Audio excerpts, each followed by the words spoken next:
guys, welcome back to my channel. My name is Shalom. If you are new, I do videos on pop culture stuff. I review music, sometimes deeper topics, and for my last video I did a concert review, so go check that one out because it was a blast of a time, okay? And if you are returning, show them around, show everyone around how we do it. And in this video I'm doing an unpopular opinions video. I love filming and editing these types of videos. This is just the time where I can just unload on opinions I've been holding in for so long. I have no shame. I don't care if you don't agree with them. If you don't agree with them, just click off the video. If you like how that sounds, press that sub button. Also press the bell icon so you're notified each time I freaking post. I did put a community tab post on my YouTube, so guys, always check out my community tab, my shorts, you know how it gets, because I wanted to include you guys, my viewers, into this video, and I just put a post saying I'm doing an unpopular opinions video. If you're going to be included, please put your unpopular opinions down below. So someone said, the celebrity blockout thing was the dumbest movement that happened. It's ridiculous how people in their late 20s and 30s are just realizing these celebrities don't care about us. Like, yeah. We didn't realize this in high school. I don't expect them to understand my lifestyle and many others because that's not their problem. Just their lifestyle I would never understand. Okay, this person is cooking. Gabby Lee Jonathan 2207.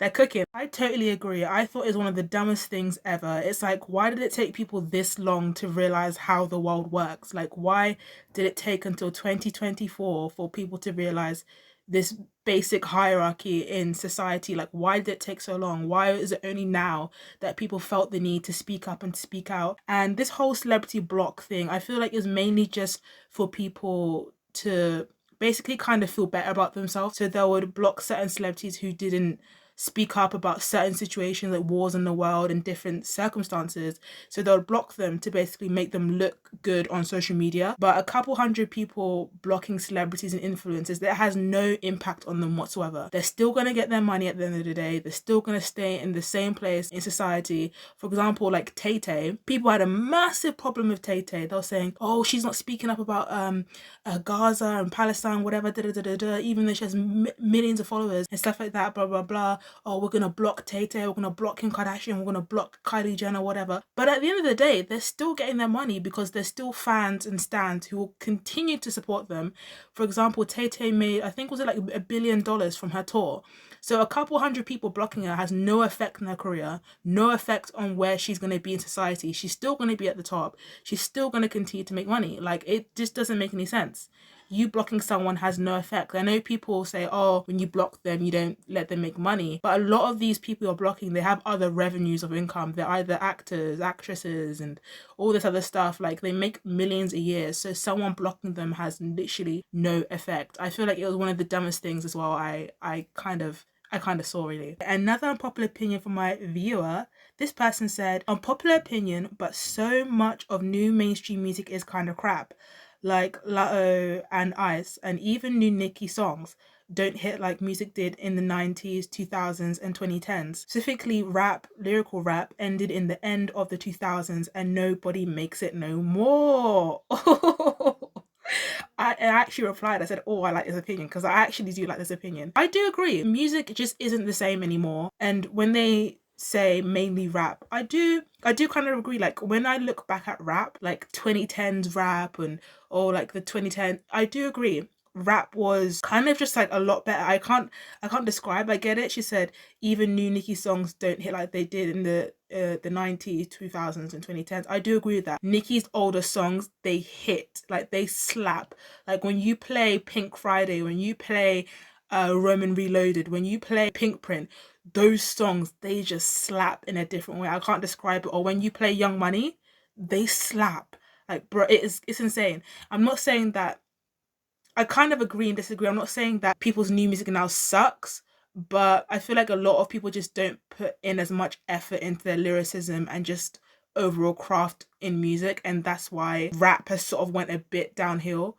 But I guess that's kind of due to like the whole female rap thing, which is kind of just like another video in itself, how like female rap kind of ruined rap. But that's just like another video I could film, to be honest. I could talk about that for days. I do agree on like, I like agree / disagree, but yeah, I get where you're coming from. 2000s, 2010s rap was just phenomenal. You know what I mean? It was just, it's too good. It's too good, okay? Yeah, I'm gonna start off very nice and bold and strong. Made in the AM by One Direction is their worst album. Sorry to all the One Directioners, but I have to say it. It is their worst album. And do you wanna know why it's their worst album? Because Zayn wasn't on it, bro. Literally, it was their worst album because Zayn wasn't on it. And plus, you could kind of sense that the group was like, I don't know, it was just like, I don't know, interviews and stuff, they're just a bit weird. I don't know, you could just like sense something, like, it just wasn't right. Like, something was just not it. I don't know what it was. And then they eventually broke up. I was like, oh, okay, that's why. But Made in the AM, nah. There's only like probably 1 or 2 songs that I like really like. And then the rest of the album as a whole, no, it's not for me, babe. Really not for me.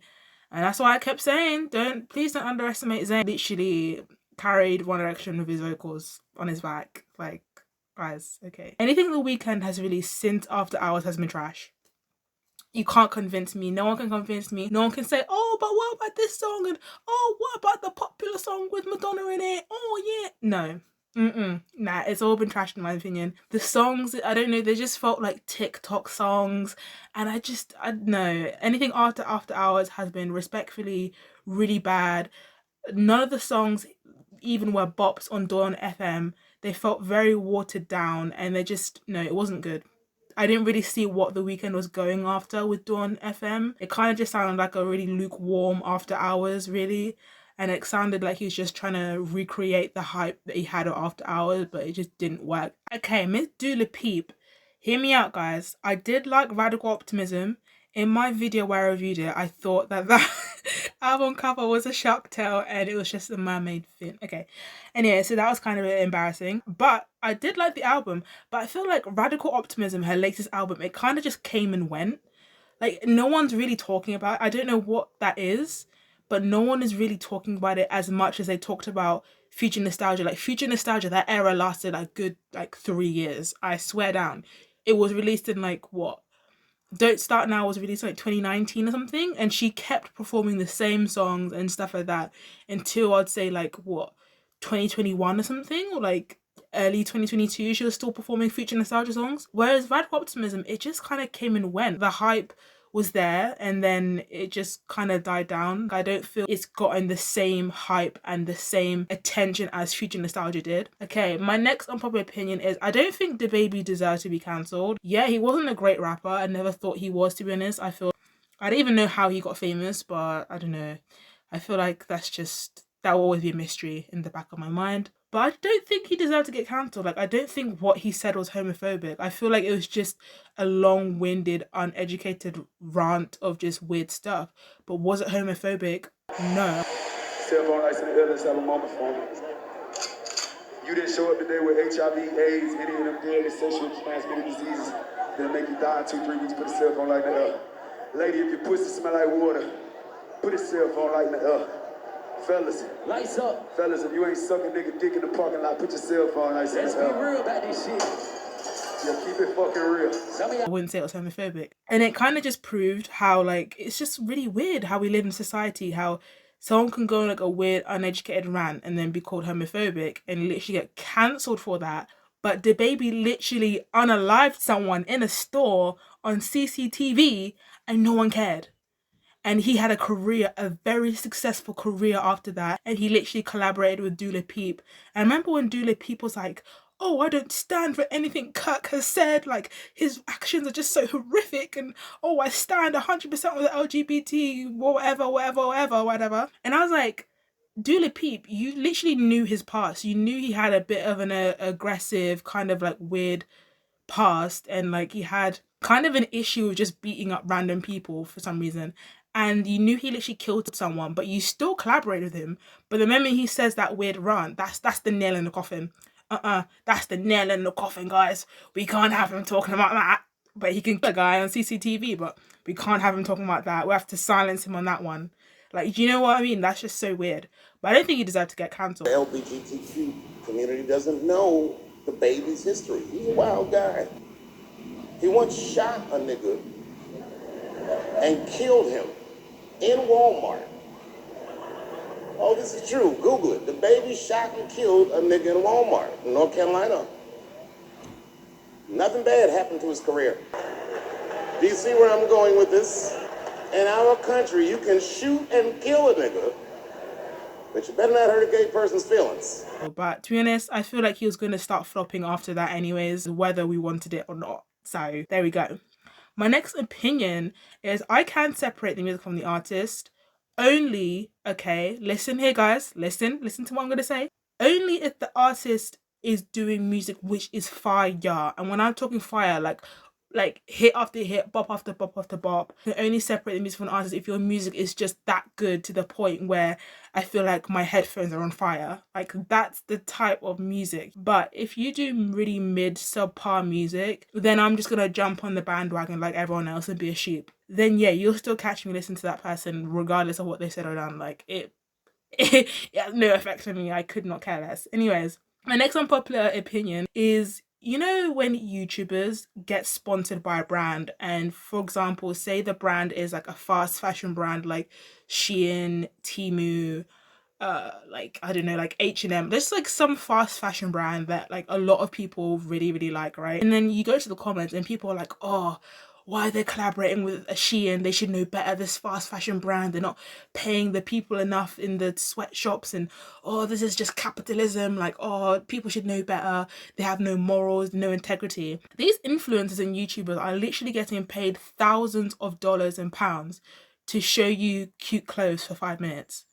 Like, do you know what I mean? Like, if it was the other way around, you would do the same. If someone was like, we'll give you 10k to like put on a cute top and just say how cute it is and the price, then you would do it. Like, I don't understand why people are so like, no, save the children. Like, oh, capitalism is so bad. Everything you have is capitalism. Your phone, the places you go to shop, like you're literally fueling it. So I don't get why people are so like, oh no, the children, like your clothes. I bet you own a pair of Nike shoes and you own Adidas shoes or something, and I don't know, you own an iPhone, an Android, whatever. Just stop it, okay? Like, if we were on the other end, we would collaborate with Shein, would collaborate with Temu. People need to go to other places in the world, away from Western society. And once you do, you will literally realize that you are not as important as you think. And I know that sounds kind of really mean and really dark, but it is the truth. Western society is so like me, like everything revolves around me. But when you go to other places outside of Western society, second, third world countries, you'll realize you're not as important as you think you are. People have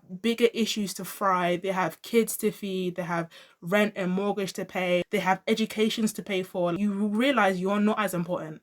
Like, there's some people who literally have nothing, and then you have people in Western society who are like, I want to identify as a dog today. I want to identify as the opposite race today. Like, if you go to second, third world country and you say the stuff that happens in Western society, like, oh, I identify as this, and oh, I want to be known as this, and my name is this, even though you're not that, you will probably get laughed at, or people will just look at you like you're just some weirdo because you're not as important. I genuinely guarantee you it's just this whole like pronoun, it's just a Western society thing, because if you go anywhere else in the world, they do not care about your feelings. They will just call you what you look like, babe. And I'm gonna keep it there because a lot of people don't like when I talk about this stuff, but it is the truth. People will just call you what you look like. If you look like a man and you are a man, they'll call you a man. If you look like a woman and you are a woman, they will call you a woman. Regardless of what you feel inside, they'll call you what you look like, babe. End of story. Next, as a black woman, I don't care that Sexy Red is popular. I always get this thing of people being like, oh, what do you think of like Sexy Red and all of that? Like, I don't care that she's getting opportunities in festivals. I really don't care that she's getting opportunities with big corporate companies like WWE, NXT. Like, she's living it up with Shawn Michaels, living it up with Triple H. She's literally living my 10-year-old dream, whatever, okay? Living it up with HBK, living my like 10-year-old, 11-year-old dreams, but we'll keep at that, okay? I watch wrestling, and I don't know if this is weird, but everyone always says, you don't look like you watch wrestling. Like, what does that mean? Please explain to me, what does that mean? You don't look like, what does that mean, please? Because people forget that the music industry is entertainment. It is entertainment, just like the City Girls. It's happened with the City Girls, it's happening with Sexy Red. When the City Girls came out, people were saying the same thing. Oh, they're making black women look bad, they're just fueling a stereotype of black women, or they're making black people overall look bad. Carisha and JT, Carisha had kids. JT was booed up with Lil Uzi. The stuff that they were talking about in the music, same thing with Sexy Red. The stuff she talks about in her music, the way she performs, like, do you think that's really her, like, every single day? No, she just does it for entertainment and gets her money. It's just a lot of people are dumb enough to actually think and believe that's how they act 24/7. No, it's entertainment. She gets her money, she goes home and probably takes care of her kids. Same thing with Nicki Minaj. You think she's like that 24/7? No, because she's a wife, she has a husband, she has a kid, she has a life outside of music and entertainment. Like, a lot of people forget that.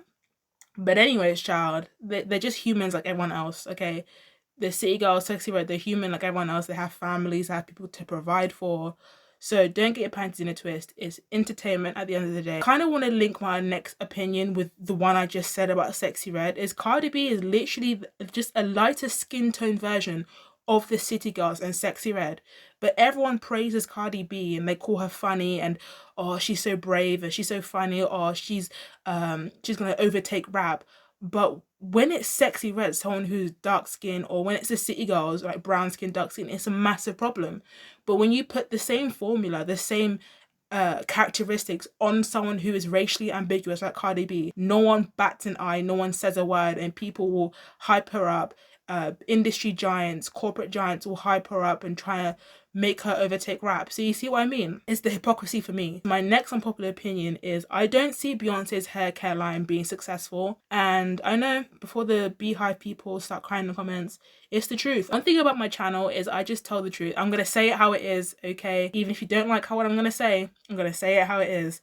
I don't think it's going to be successful, especially as successful as, you know, Fenty Skin or a Fenty Beauty, whatever, because Beyonce just does not have that personal connection with her fans, and she does not have the personality to carry herself like a Rihanna, like a Nicki. And the only time she talks to her fans is when she's going on tour or when she releases music and she wants you to buy her music, buy her tour ticket, and then the rest of the year she's mute. So that's it, okay? She doesn't have the connection, she doesn't have the personality, and it sounds harsh, I get it. She's introverted, she might be a bit more shy, but there's so many things that Beyonce could do throughout the year. There's so many things that she could do to have a more personal connection with her fans, to reach out more, to talk more, but she doesn't, because in her mind, she's like, I'm Beyonce, and I could just release what I want and people should buy it. But no, that's not how it works. Like, what is your USP? What is your brand? Like, you know what I mean? Like, all these things, what's your personality stuff, and like all these things that she doesn't really have. And that's why she will continue to do business after business, brand after brand, and they will continue to flop.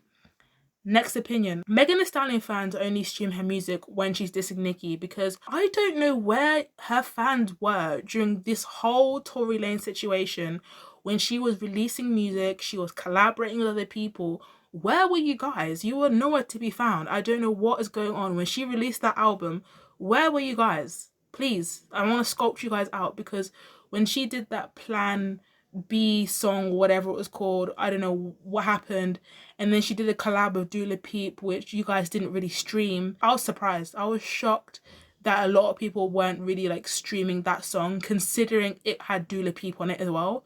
Like, it wasn't as big as it should have been. Like, that could have been that should have been such like an international massive hit, but it just wasn't. So I was very, very shocked. Very, very shocked. So where are you guys, to be honest? And then her album didn't even do 100k, and especially with the stuff, the accolades and stuff that she has like 3 Grammys and all these top 5s and number 1s and whatever, but you can't sell 100k. That's a bit worrying. My next unpopular opinion goes on with my last one when I'm talking about Meg, which is ever since 2019, her flow has been the same. It has been the literally exact same. Every song that she does on her own, whether she's collabing with someone, she's featuring on a song, the flow is the same, and it's the same topic, to the point where I can predict what she's going to sound like and say. Hey guys, I just want to interrupt this video very quickly to say press the sub button if you're enjoying the video so far. Also press the like button, and also comment anything you think, whether you agree, disagree, any of your unpopular opinions down below. Okay, let's get on with the video. I think Pink Panthers is a good producer slash writer. I know a lot of people kind of knock her for being a decent producer and writer because she does make like TikTok songs. I think she's a decent producer, she's a decent writer, she knows how to make hits, she knows how to market herself, and she has her own little like introverted shyness, like mysterious aura. She is the type of artist where I would not pay money to see her. She's just the type of person I would listen in my headphones. Okay guys, 21st Century Blues by Ray. Oh my gosh, I'm still not over this album. Guys, I'm still not over. This is the type of album that should have been nominated for a Grammy. This is one of my favorite albums that was released that year. I still listen to it front to back, back to front. I love the songs on this album. It's just such a masterpiece. Nothing will ever beat Billie Eilish's first EP. Okay, like late 2017, early 2018, like when she had silver hair, she had gaps in her teeth, she had pimples, and her best friend was DaBaby. Like, I don't know what it was, but that was just the best era of Billie. When people leave Christianity because of like church hurt, and if you don't know what church hurt is like when someone, or like, I don't know, a group of people or someone has been hurt by someone in the church, maybe a pastor or someone else who says something or treated them in a really bad way, and then they'll just leave Christianity and leave the church because of that. But I feel like leaving church because of that is kind of ridiculous, and I feel like it's just an excuse to leave church or to leave Christianity, because you know, you get spoken down to or treated badly at work, or you might get treated badly at school. Like, we've all had really crappy experiences at school, at work. I know I can say that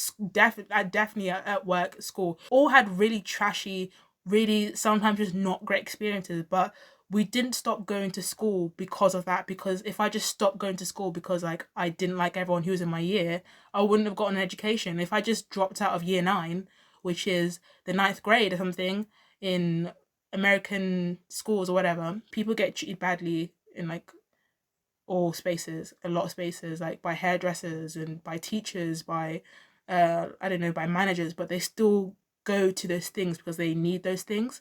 Same thing with like church hurt. You still go because you need to go to church. You need to have that fellowship and that time with other believers. My next one is, I don't understand peer pressure. People get pressured into doing certain things.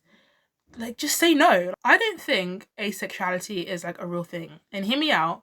Because I feel like a lot of people who say they identify as asexuality are just people who don't want to be in a relationship at that moment, or they aren't ready, maybe mentally, for a relationship. So then they're like, oh, I'm asexual, or oh, I don't want to date anyone. But then later down the line, once time goes by, and they'll normally like get with someone, fall in love, maybe get married, I don't know, and have a couple of kids. So I don't know, I feel like it's just kind of a thing, like with time it kind of just wears off. When I see videos of people explaining their experience with it and what it means to them, it just sounds like someone who doesn't want to be in a relationship at that time until they meet someone who they think is perfect in their eyes to settle down with. I'm a baddie, so I know them other bitches ain't impressing you. And I've been a baddie since a younger nigga, this ain't nothing new. Why these niggas in my face? Oh, because I'm rich and my money blue. I don't care what niggas say, cause I'm really paid, I'm untouchable. Making bitches wanna hate, she see me and she get uncomfortable. Make a nigga wanna play, say I'm pretty and sexy, I'm munchable.